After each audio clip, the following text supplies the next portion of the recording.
Fala galera, beleza? Mais um vídeo aqui. E nesse vídeo eu vou falar para você aí que está com problema na coluna e tem dúvida sobre a perícia do INSS. Como que você deve fazer para ter mais chance de ser aprovado seu benefício lá no dia que você for realizar a perícia no INSS? E você tem essa dúvida. Ah, eu tenho um problema X na coluna. Será se eu consigo receber um benefício? É, Dentro do INSS, eu vou estar dando umas dicas aqui super importantes. Então assista esse vídeo que vai te ajudar, pode ter certeza. Então, você que tem um problema na coluna, que não está conseguindo trabalhar, porque para você ter direito a um benefício no INSS, o problema de saúde, seja ele na coluna ou em outro lugar no corpo, ele tem que estar te incapacitando para o trabalho. É, então, para a gente descobrir um problema que a gente tem ou na coluna ou em outra parte do corpo, é através de um exame. Você procura o médico e vai realizar um exame ali, bater um raio-x, fazer uma ressonância, uma tomografia, que é um exame mais específico, e ali vai descobrir seu problema de saúde. Agora, o problema no INSS é que você tem que comprovar. O problema de saúde já, através do exame, você já comprova. Agora, tem que comprovar que esse problema de saúde está te incapacitando para o trabalho. E não é fácil, não é fácil. Por isso que muitas pessoas têm o benefício negado dentro do INSS, porque não é fácil você comprovar esse problema de saúde. Porque você que já fez uma perícia no INSS, você sabe que é muito rápido mesmo. A avaliação lá no dia também tem muitas pessoas para passar durante o dia ali, então a perícia é muito rápida. 10, 15 minutos ali no máximo, estourando. Então fica difícil você comprovar esse problema de saúde numa perícia. Então, uma dica muito importante para você que vai fazer a perícia aí nos próximos dias, que está com esse problema na coluna ou em outra parte do corpo, que está te incapacitando para o trabalho. Às vezes você vai passar no médico, quando você pede um laudo, fala para ele que vai realizar a perícia no INSS e pede para ele elaborar um laudo. Eu não vou generalizar aqui, dizer que a gente nunca pode generalizar em nenhuma situação, mas às vezes o médico pode falar assim, ah, não, que é, eu já te dei aí um atestado, e esse atestado já serve lá o perito do INSS, que ele vai ver os dias que ele vai te dar. Não é bem assim. É muito importante o laudo, porque quando você se afasta, se o médico te der 15 dias de afastamento, a empresa ainda paga esses 15 dias, então você não vai para o INSS. Você só vai para o INSS a partir do 16º dia. Então, por exemplo, se ele te der aí 16 dias de afastamento, atestado lá de 16 dias, e você vai para o INSS. Às vezes o médico pode falar assim, ah, não, mas esse atestado aí já serve para você levar lá no INSS. E não é bem assim. Se você levar só esse atestado, mesmo que você tenha exame aí comprovando o seu problema e você não consegue trabalhar e tal, é grande chance de você ser reprovado lá no INSS e ter seu pedido negado. Porque, primeira coisa, quando você vai numa perícia do INSS, primeira coisa, quem já fez perícia sabe o que eu estou falando. O perito ele vai perguntar para você, você tem atestado, você tem laudos aí? Primeira coisa que ele vai falar é isso. Por quê? Se tu não levou um laudo, o laudo é o quê? É contando teu problema de saúde, falando do seu problema de saúde, por que você não consegue trabalhar, é, como que originou o seu problema de saúde, tal, qual que é a sua função, que você faz no dia a dia, no seu trabalho, sua profissão. E, e lá vai estar, tipo, no caso, seu nome, sua identificação, a identificação do médico, carimbo, assinatura e também, o mais importante também, os dias de afastamento tem que estar. Por quê? O perito, se você levar um laudo sem estar os dias de afastamento que o médico solicitou lá, o perito vai pensar o quê? Ah, não, como não tem os dias de afastamento assim, não tem como ele adivinhar quantos dias você precisa. Por quê? Porque a perícia é muito rápida. Então, normalmente o perito vai pelo que está ali no laudo. Lógico que em alguns casos ele vai fazer um exame físico ali em você, sim, mas muitos ele vai pelo laudo, que está escrito no laudo. Então é muito importante estar os dias de afastamento que você precisa no laudo. Então, se o médico falar para você que não precisa, tal, passe em outro médico, tente conseguir levar um laudo, que é muito importante. E Normalmente, se ele coloca 60 dias, o perito dá 60 dias, 90 dias, o perito dá 90 dias. Lógico, se o perito for te aprovar na perícia. Normalmente ele vai conforme o laudo que o médico te deu. Lógico que em alguns casos, às vezes o médico te afasta, sei lá, por 6 meses, e dependendo do seu problema de saúde, o perito do INSS ele pode te dar 1 ano, 2 anos, tem casos. É raro isso acontecer? Sim, é difícil, mas em alguns casos o perito ele pode te dar até mais. No caso, às vezes o médico pode te dar também 3 meses, o perito do INSS te dá 4. Como também o teu médico aí que te acompanha pode te dar 3 meses de afastamento, e o perito dá 2, como pode negar que acontece muito isso.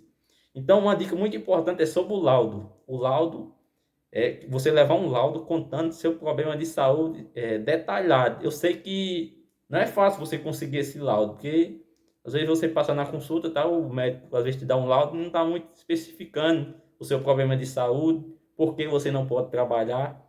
E é essencial, pode ter certeza. Pode ter certeza. O laudo é muito importante na perícia, vai te ajudar bastante a ser aprovado na perícia. Não que vai te garantir, como eu já falei aqui no começo do vídeo, não é, não é o que você vai fazer, tipo, o que o teu médico que te acompanha vai colocar no laudo que vai te garantir. Porque você 100% você depende do perito lá. O que ele vai, a decisão é dele. Mas isso é muito importante. O laudo, exame você levar também.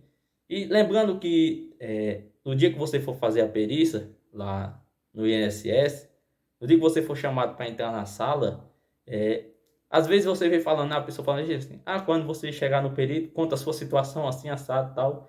Mas não é bem assim, até porque o perito, você tem que responder o que o perito perguntar para você. Porque se você for falar além do que ele te perguntar, em alguns casos, sim, pode te ajudar, mas a maioria vai te prejudicar, pode ter certeza disso. Então, responda o que ele te perguntar, tipo, da melhor forma. Tipo, você entrou, de bom dia, boa tarde, e senta lá e responda o que ele perguntar. Se tiver de ser aprovado, ele vai ser aprovado. E se tiver de ser negado, infelizmente, você vai ter que entrar com ação judicial e tentar na justiça.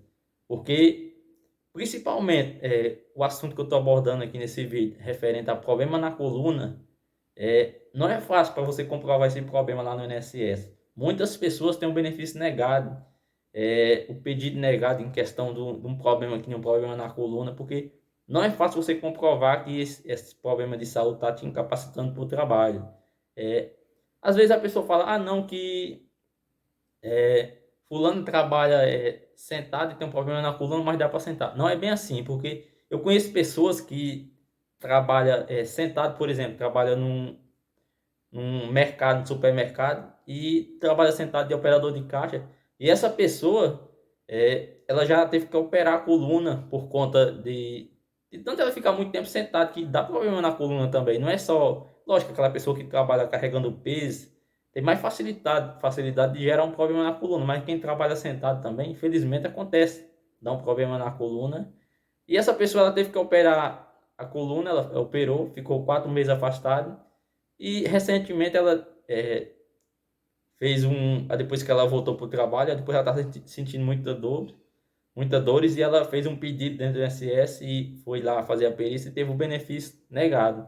E até que o médico que acompanha ela fez o pedido de aposentadoria e teve o benefício negado, infelizmente. Então, não é fácil. Como eu já falei recentemente num vídeo aqui, quando tu faz uma cirurgia, seja uma cirurgia da coluna, outra parte do corpo, dificilmente tu vai ter o benefício negado, porque ali tu fez uma cirurgia recente, tá recente. No caso, eu tô falando aqui da primeira perícia. Tá recente e tal, tu tem ali comprovando um laudo, um exame que tu fez aquela cirurgia e tal, cicatriz também. Então, dificilmente aí você não tem como ter esse benefício negado. Agora, o problema é quando parte para uma prorrogação. Aí, normalmente, as pessoas têm um benefício negado nessa situação. Lógico, não é todo mundo que acontece isso, mas muitas pessoas têm um benefício negado na prorrogação, porque no pensamento do perito, ele quer dizer que você já se recuperou. E não é bem assim, vai depender do seu problema de saúde. Não é questão de 2, 3 meses que tu vai se recuperar. Lógico, tem pessoas que se recuperam daquele problema e conseguem voltar para o trabalho num tempo mais curto e outros precisam de mais tempo. Infelizmente, a gente vê todo dia milhares de pessoas ter o benefício negado dentro do INSS, muitas das vezes injustamente, a maioria injustamente. Até que a pessoa entra com ação judicial e consegue através da ação judicial. Uma coisa que a gente tem que pôr em mente que não é o teu problema de saúde que te dá direito ao benefício, não é aquele problema de saúde. Lógico que é através do problema de saúde, mas é a incapacidade para o trabalho, que você está incapaz para realizar a sua função no seu trabalho que você faz no dia a dia. Às vezes a pessoa tem dúvida, eu tenho um problema de saúde, X, tal, eu tenho uma hérnia de disco, tal, será se problema na coluna, será se eu tenho direito ao benefício? Então, para você ter certeza, uma coisa que eu vou falar aqui, uma dica e é muito importante, você se analisar, por exemplo, o que é isso? Você está conseguindo trabalhar? Tô sentindo dor, tal, essas dores estão te incapacitando para o trabalho, tá conseguindo trabalhar? Não estou. Então você tem direito ao benefício. É garantido que você vai conseguir dentro do INSS? Não, porque infelizmente muitas pessoas têm o benefício negado. Muitas das vezes, como eu já falei, injustamente. Mas você tem direito sim. Se este problema de saúde está te incapacitando para o trabalho, você tem direito. Então, elabore sua documentação, agenda uma perícia e vá fazer essa perícia, porque você tem direito. Se você for negado dentro do INSS, se você tiver esse pedido negado dentro do INSS, você pode recorrer dentro do INSS também, que muitas das vezes não vale muito a pena. Você também pode esperar 30 dias e reagendar outra perícia dentro do INSS, como você também pode entrar com ação judicial, que através da ação judicial você tem mais chance sim de conseguir esse benefício. Mas lembrando que não é o problema que te dá o direito, o benefício. É através do problema sim, mas a tua incapacidade para o trabalho. Então o INSS nega muitos benefícios também baseado nisso. Não, que essa pessoa está incapaz para o trabalho, para fazer o trabalho que ela faz, mas ela pode fazer outro. Aí te nega o benefício. Não é bem assim. Por exemplo, quando a pessoa está no auxílio doença e o INSS nega o benefício, se essa pessoa não tem condições de trabalhar mais naquele serviço que é aquela função que ela fazia, aquela profissão que ela fazia antes dela se afastar, ela tem que ser reabilitada. O INSS que tem que reabilitar essa pessoa para outra profissão, outra função. E o auxílio doença dessa pessoa não pode ser cortado enquanto essa pessoa não estiver reabilitada para realizar outra função. Muitas das vezes o INSS nega o benefício das pessoas, não reabilita a pessoa para realizar outra função, e você fica aí desempregado, sem poder voltar para o trabalho, porque às vezes o INSS nega o benefício, você volta para a empresa, não consegue trabalhar, aí tem que se afastar de novo, e a empresa não vai pagar para você. Quem teria que estar pagando era o INSS, e negou seu benefício. Aí às vezes a pessoa entra com uma ação judicial aí, fica um ano, até mais, esperando sair esse resultado para receber esse benefício, e fica sem receber, sendo que injustamente, porque o INSS era para estar pagando. Mas infelizmente, muitas pessoas têm um benefício negado, injustamente, dentro do INSS. Então, para terminar esse vídeo aqui, encerrar esse assunto, referente ao problema na coluna, o que eu tenho para falar é para vocês, você se analise e ver se você não tem condições de trabalhar, você tem direito ao benefício. Garantido que você vai conseguir dentro do INSS? Não é, porque vai depender do perito, 100% depende do perito. Se no dia da avaliação lá, dependendo do perito que você pegar, se olhando para você ele não vê que você está incapaz para o trabalho, ele te nega o benefício. E como eu já falei, não podemos generalizar, mas muitas das vezes é injustamente. Você que já fez experiência dentro do INSS, você sabe que não é fácil. Como eu já falei aqui no começo do vídeo, aquelas pessoas que vai realizar uma perícia que fez uma cirurgia recente ou da coluna ou do outro problema, essas pessoas normalmente têm um benefício concedido, aprovado. Mas quando partiu para a prorrogação, aí já corre o risco de ter o benefício negado. Como também quando a pessoa vai realizar uma perícia aí que está com dores na coluna, por exemplo, que eu estou falando aqui, e tem esse pedido negado porque, segundo o INSS, eles avaliam você lá, e no pensamento do perito é que você está incapaz para realizar essa função, mas você pode realizar outra. E não é bem assim. Se você não consegue realizar a sua função na empresa que você trabalha, ou que você trabalha por conta aí, você tem que receber o benefício. Você paga o INSS para isso, então você tem direito. Então, se você realizar a sua perícia, se você tiver o benefício negado, entre com ação judicial, é seu direito. Corra atrás que você vai conseguir, pode ter direito. Pode ter certeza disso. Se você tiver com a razão, você não pode trabalhar, pode ter certeza que você vai conseguir. Seja dentro do INSS ou através de uma ação judicial. Beleza? Fica com Deus. Boa sorte para você aí que vai tentar o benefício. Espero de coração que você consiga. E fica com Deus e até o próximo vídeo.